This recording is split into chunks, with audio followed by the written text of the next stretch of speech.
तो स्मृति जी, आपने ओपनिंग दे ही दी है तो फिर मैं अब पूछ ही लेती हूँ कि आप कभी कांग्रेस को मिस करती हैं? जब आप थोड़ा मैं कांग्रेस को मिस नहीं करती, लेकिन कांग्रेस जरूर मुझे मिस करती है।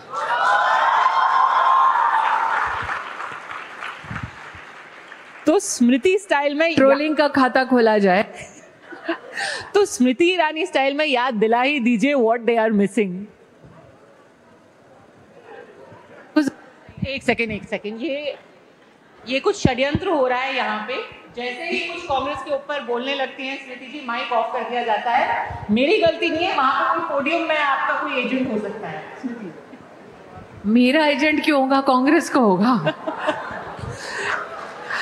लेकिन चूंकि मेरा माइक बार बार आपके चैनल पे बंद हो रहा है, जब आप मुझसे कांग्रेस के ऊपर कटाक्ष करने को कह रहे हैं, तो कम से कम इस वक्त आपको गोदी मीडिया का खिताब कोई नहीं देगा। So, but people will try. I don't think, Padmaja, it is essential to negate a particular issue just by masking it as a verbal attack on a political organization. People like me have come into politics because penultimately our desire is to build a better country. Speaking to KTR, who's sitting in the audience today, we are from different political organizations, different ideologies.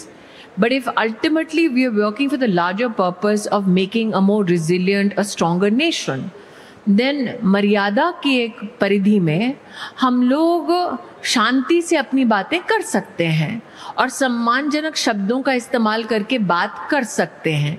लेकिन अगर आप मर्यादा बार बार भंग करोगे, अगर आप बार बार देश के प्रधानमंत्री का जानबूझकर तीखे शब्दों में नहीं बल्कि निम्न स्तर के शब्दों का इस्तेमाल कर सिर्फ कटाक्ष करने के लिए, अपनी भड़ास निकालने के लिए कुछ बोलोगे, तो निश्चित रूप से एक कार्यकर्ता वर्ग है जो जवाब देगा।